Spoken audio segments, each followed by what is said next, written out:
देखिए ये question number 5 है, अंगा है और पेपर कोड है 324 AX 2023 का पेपर है, मैथ का है, बोर्ड है यूपी। ठीक है, बोर्ड कौन सा है? यूपी बोर्ड है। तो इसको देख लो जरा, बोर्ड यहाँ लिख देते हैं, यूपी बोर्ड। ठीक है, चलो इसको क्या करना है, ये हमारे पास एक कर्व दिया गया है, कर्व के बिंदु 1,1 पर अभिलंब पर समीकरण ज्ञात कीजिए। देखो सबसे पहले हमें इस कर्व का x के रिस्पेक्ट में डिफरेंशिएट करना होगा। वो क्या होगा? इसका स्लोप होगा। कैसे करोगे? दो जरा सिंपल सा है। सबसे पहले जो वक्र दिया है उसको लिख लो, x की पावर 3/2 2/3 y की पावर 2/3 बराबर 2 है। ठीक है, और हमारे पास जो बिंदु है वो ये है, पॉइंट बिंदु क्या है?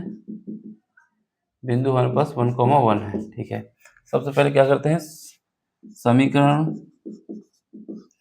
1 को x के सापेक्ष अवकलन करने पर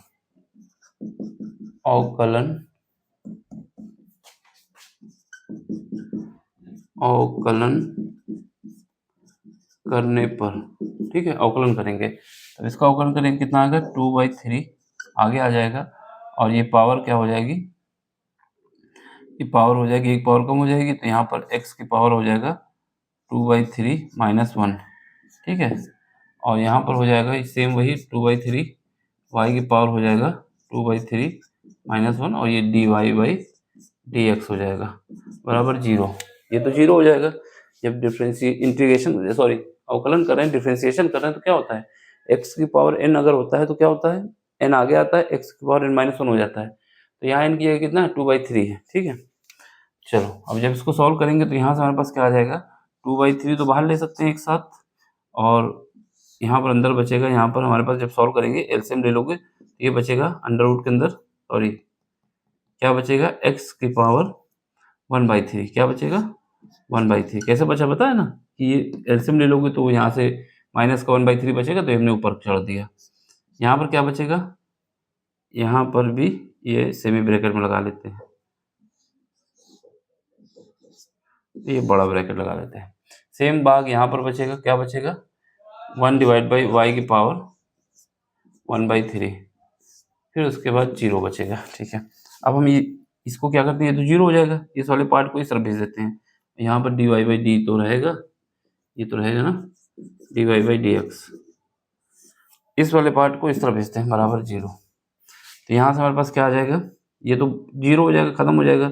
यहाँ पर dy/dx ये क्या है, 1y की पावर 1/3, इस वाले भाग को इधर भेज दो, माइनस का 1/x की पावर 1/3 आ जाएगा। अब इसको इधर भेज दो, क्रॉस मल्टीप्लिकेशन कर दो, तो dy/dx इज इक्वल टू आ जाएगा, माइनस का क्या आ जाएगा, y ऊपर हो जाएगा, x नीचे हो जाएगा, और ये हो जाएगा पावर 1/3। ये क्रॉस प्रोडक्ट होगा तो ऐसे हो जाएगा। ठीक है, अब यहाँ पे देखो, ये हमारे पास समीकरण नंबर 2 मिल गया। सुनो, जब हमने निकाल लिया ये, तो ये जो वक्र था हमारे पास, इस वक्र में इसकी जो स्लोप है, इस कर्व की जो स्लोप है वो ये है। ठीक है, और ये स्लोप जो है एक बिंदु इससे 1,1 पर है। इसका मतलब ये जो वक्र हमारा बना हुआ है, जिससे हमारा मान लेते हैं जो कर्व हमारा है ऐसे शेप का है, क्या शेप है हमको नहीं पता। ठीक है, एक लाइन हमने इस पे स्लोप इसकी निकालनी थी, हमें स्लोप निकालने के लिए हमने एक स्लोप निकाल लिया। ठीक है, अब जब स्लोप निकाल लिया तो ये स्लोप है इस बिंदु को भी टच करेगी। ये कौन सा स्लोप है? ये हमारे पास dy/dx है। ठीक है, और ये बिंदु क्या है? बिंदु हम P मान लेते हैं, B का पॉइंट क्या 1,1 है। इसका मतलब क्या होगा, ये स्लोप जो बिंदु है, ये स्लोप को सेटिस्फाई करेगा। जब सेटिस्फाई करेगा तो क्या होगा हमारे पास, dy/dx 1,1 को सेटिस्फाई करेगा। तो यहाँ पर क्या रखोगे, -1 की जगह y की जगह 1 और x की जगह 1 की पावर 1/3, तो यह आ जाएगा -1। इसका मतलब ये हुआ कि हमारे पास जो स्लोप है, जो कर्व है, उसकी जो स्लोप है 1,1 पे टच कर रही है, तो इसकी जो स्लोप आ गई, स्लोप क्या आ गई, -1 आ गई। अब हमसे पूछा क्या गया है कि अभिलंब का समीकरण बताना है। तो अभिलंब का समीकरण बताना है, इस पे अभिलंब का समीकरण बताना है। अगर कोई अभिलंब ऐसा खींचते हैं तो इसका समीकरण हमें बताना है। तो सबसे पहले हमें पता होना चाहिए ये स्लोप और ये स्लोप, ये हमारे पास m1 अगर है, क्या है ये m1 है, और इसकी स्लोप क्या है, इस लाइन की स्लोप जो है वो m2 है। तो m2 हमें निकालना होगा। हमेशा याद रखना, अगर दो स्लोप एक दूसरे के परपेंडिकुलर होती हैं, दो स्लोप एक दूसरे के परपेंडिकुलर होती है, तो उनका जो प्रोडक्ट होता है, कौन सा प्रोडक्ट, मल्टीप्लाई होता है। यानी m1 और m2 ये दोनों बराबर होते हैं -1 के। यानी अगर कोई स्लोप है और कोई दूसरी लाइन है उसकी स्लोप, इन दोनों का प्रोडक्ट -1 के बराबर होता है। ठीक है, अब यहाँ पे वैल्यू पुट करो, यहाँ पे -1, वो m1 कितना है, -1 है, m2 हमको पता नहीं है, -1 से -1 कट जाएगा, m2 की वैल्यू आ जाएगी 1। यानी जो अभिलंब की स्लोप है उसकी जो अभिलंब है उसकी स्लोप कितनी हो जाएगी, 1। और ये अभिलंब भी इस पॉइंट से ही पास होगा। जब इस पॉइंट से पास होगा तो एक पॉइंट अगर हमारे पास x1 y1 दिया हुआ है, ठीक है, और स्लोप जो है हमारे पास m है, तो हमारे पास समीकरण की इक्वेशन क्या होती है, y - y1 = m x - x1। ये हमारे पास समीकरण की इक्वेशन होती है। यहाँ पर क्या है, यहाँ पर बिंदु कितना है, बिंदु हमारे पास है, यहाँ पे देख लो बिंदु कितना है, बिंदु हमारे पास है P है 1,1 और स्लोप कितनी है, स्लोप हमारे पास m जो है m2 है वो 1 के बराबर है। तो बस लिख दो y - y1 की वैल्यू 1 है, m2 की वैल्यू 1 है, और x - x1,